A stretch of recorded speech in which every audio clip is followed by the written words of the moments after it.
Welcome to the Cardiovascular Pulse, where we dive into medical breakthroughs, leading technology, and healthy lifestyles. Join us as we empower you on your journey to a healthier and stronger you.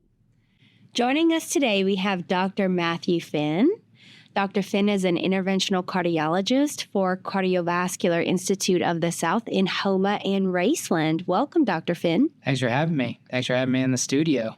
So you've been part of this team now for almost 2 years, and you've been a great asset. Thank you. You specialize, I know, in treating artery and vein disease in the legs, and that's where your interest is. So today we're going to talk about pulmonary embolism. So I know pulmonary refers to the lungs and the respiratory system, but beyond that, can you tell us what that is? Yeah, so an embolism is a broad term that describes something that moves from another place. So in pulmonary embolism, we typically talk about a blood clot that moves from the legs, typically the thigh vein, into the lung and can make individuals quite sick in certain circumstances. So how does a clot like that form in the vein? So there's usually three common reasons we talk about for why people get blood clots in the leg, and they're commonly called DVTs, or deep vein thrombosis. So you may hear that term kicked around. DVTs form for a variety of reasons, but we talk about in med school a triad, or three things that we always like to ask about.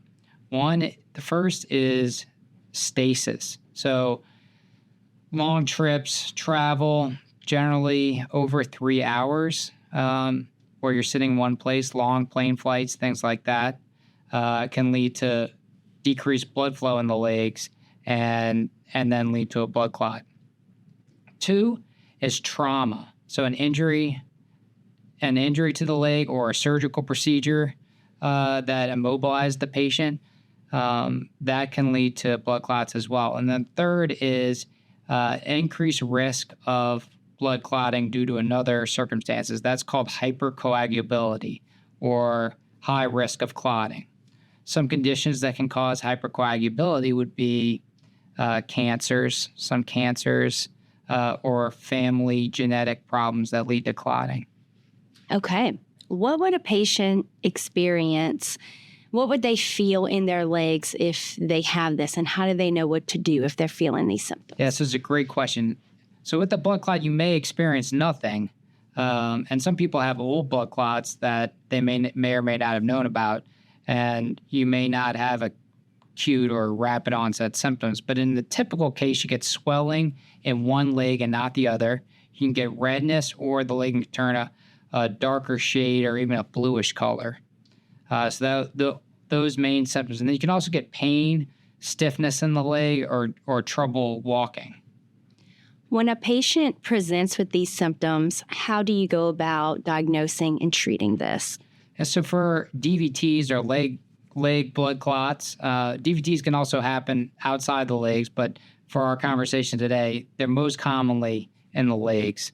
I recommend seeking care, either coming to the CIS clinic to get a evaluation. Usually we want it to happen pretty quickly, so I would recommend same day if you're really worried about a blood clot. Or you can go to the emergency room or an urgent care. Usually it's diagnosed with an ultrasound, where we look at the vein and see if we can see the blood clot there. I understand that there are some new treatments coming out for PE. Can you tell me a little bit about that? Sure. So what happens with the PE, with the DVT, is it moves to the lung, and then that causes a blood clot that lodges in the lung and can cause strain on the heart, shortness of breath, chest pain. And our goal is, in very severe cases, we like to try to remove that clot, obviously, and make the patient feel better. Because, it was in the leg and now it's in the lung, and preventing flow from the lung from the right side of the heart to the left side of the heart. And it can make patients feel really poorly. So the new treatments are basically to put a sterile tube into the lung under X-ray and aspirate or suck out that clot.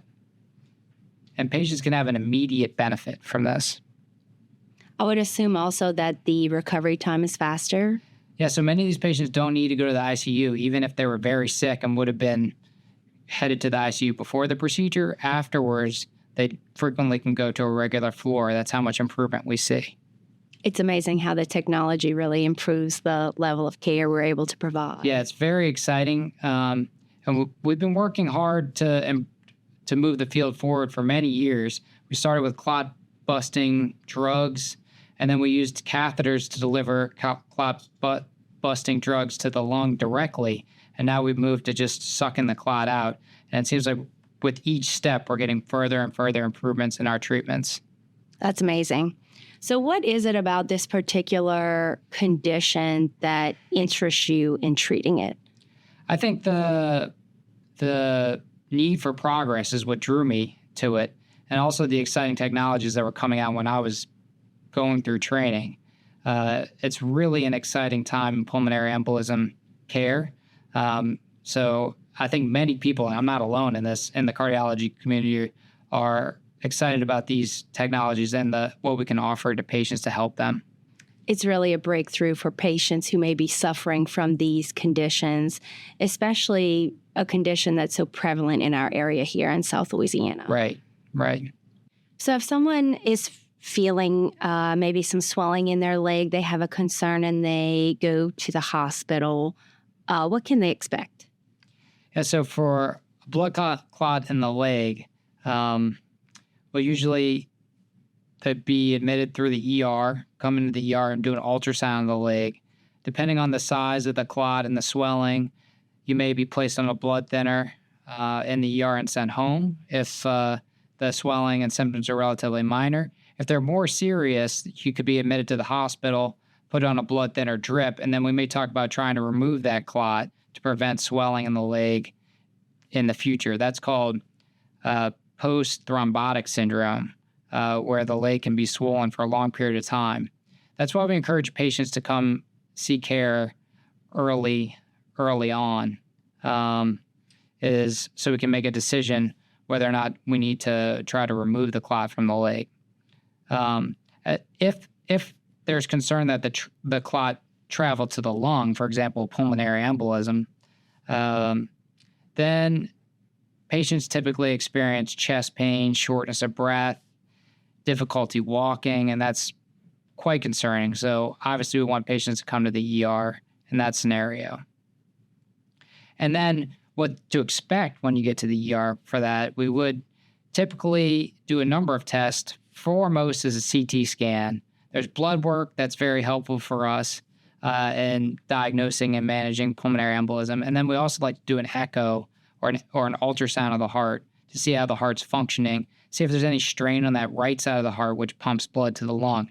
And all those factors will help us decide whether or not the patient needs to go to a procedure to remove that clot from the lung. Once a patient would have a clot aspirated, what is the follow-up care like? So I like to see patients usually at 1 and 3 and maybe 6 months after.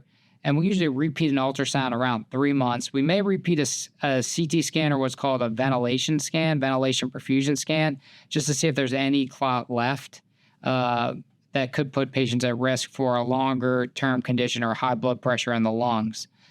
So we want to monitor, make sure we've properly treated the pulmonary embolism. Then we also work with the hematologist or the blood doctors to decide how long patients need to have blood thinners.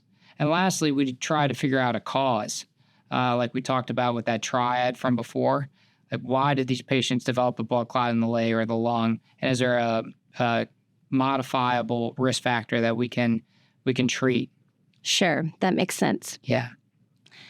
Certainly for our patients experiencing this has been very enlightening. They know that they should see a cardiologist here at Cardiovascular Institute of the South if they have any concerns. So thank you for joining us and helping us learn about this topic. Yeah, please come see me if you have any concerns for this, and don't wait, because this can be an important illness that needs to be treated rapidly and diagnosed correctly. We hope that this has empowered you on your health journey. If you have health concerns, visit cardio.com to learn more or request an appointment. Make sure to follow this podcast as well as CIS on social media for updates. Thanks for listening.